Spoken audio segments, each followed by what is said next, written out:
talking to Cornelius. Conversation 8. When the Emily II arrived in the Derwent estuary, it first anchored downriver, awaiting inspection. A rumour soon spread around Hobart that this ship, full of yet more unwelcome convicts, was contaminated with smallpox.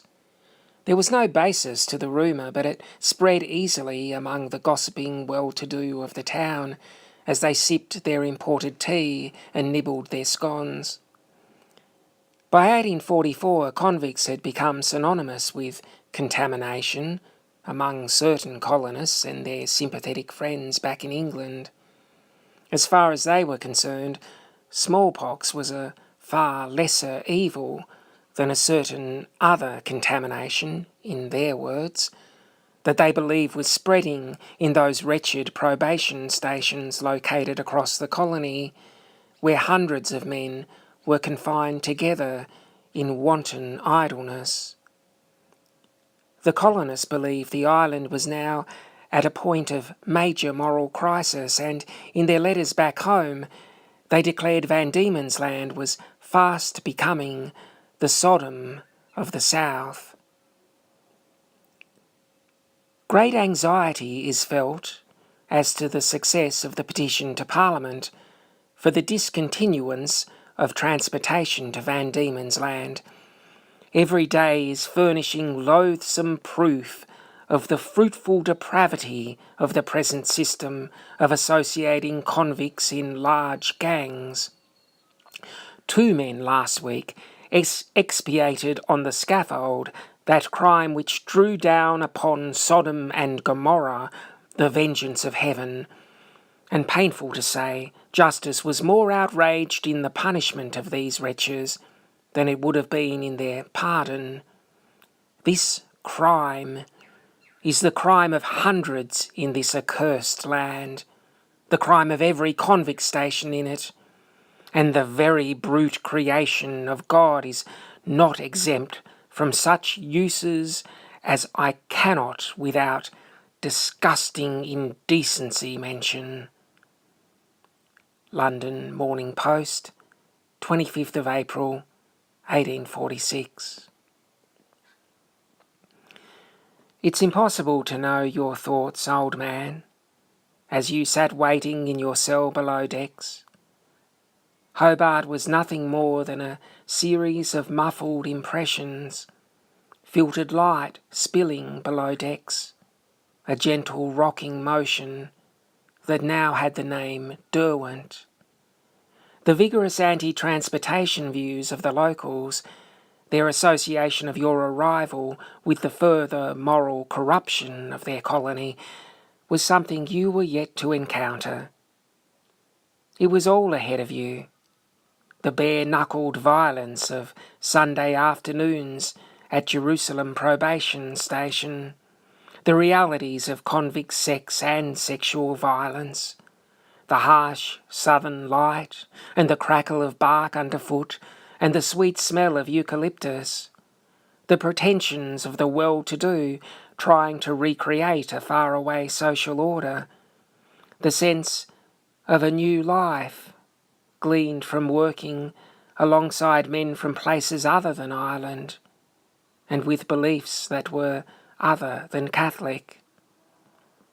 The only thing you and your brother and the more than 200 others knew was the restless ache of waiting for the sound of the ship coming into dock, and the sudden volley of orders telling you all to form a line, make the heavy iron shuffle towards the ladder, and climb towards the open expanse of a new life. I know much of what you saw when you shuffled off the Emily II and planted your feet on the solid ground of Hobart's new wharf. The last solid ground you'd walked on was Dublin.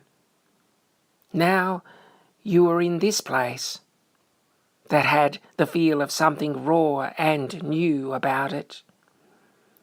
The new wharf itself was only 14 years old, and the buildings in front of you, the government stores, the line of sandstone warehouses and merchant offices, the customs house at the further end, were all a relatively new development.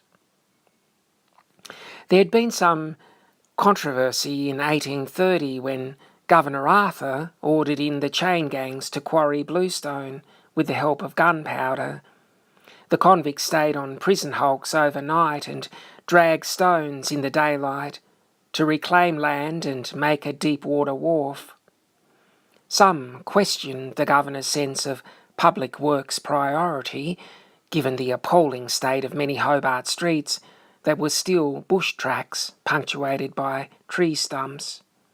Some complained that those delectable creatures that they called crawfish had disappeared from the cove, no doubt due to all the rock blasting. Some were more interested in Arthur's recent personal acquisition of old Bobby Knopwood's cottage green, a prime piece of real estate that would skyrocket in value once the new wharf was completed. Meanwhile, the friends of the governor shook their fists at those who lacked the vision and who refused to embrace the future that would come through this new development where ships could offload and load in the space of hours rather than days. Now, Arthur was long gone. Franklin had come and gone. Each had their colonial friends and enemies. Eardley Wilmot was the Lieutenant Governor when you first stood at the waterfront, with the solid earth disconcertingly swaying under your shackled feet. He'd been a politician, an anti-slaver, a champion of reforming criminal youth through training programs. Now, he was just another temporarily empowered Englishman, destined to be loved by some and loathed by others, scrutinised, gossiped about. In the case of Eardley Wilmot, it would involve inappropriately young women seen visiting Government House, and ultimately torn to shreds in white-anting letters written back to England. Such was the nature of the Vandemonian governorship and the all-surrounding vicious local politics of Hobart Town.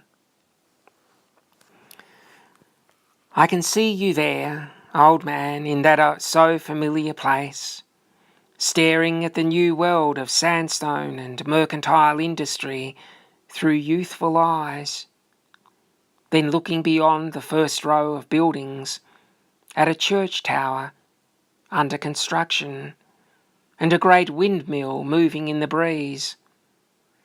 But all of that was nothing compared to the almighty mountain that dominated all else with its magnitude. It surely was one of the first things you noticed as you stood in the crowd of convicts waiting at the waterside. It was a beautiful sight, but also a clear sign of the island's natural challenge. Its looming presence made it clear that this was not a country where settlement rolled out easily in every direction. Van Diemen's Land was a country made formidable by the steady grind of glaciers over millennia, the impenetrable horizontal scrub that had evolved from ancient origins, and the battering southern gales that could make the most solid structures shudder. As you looked around at this world, part familiar and part alien, harsh lit and thick with a great array of accents, there was one thing you had no doubt about. You were a long way from home.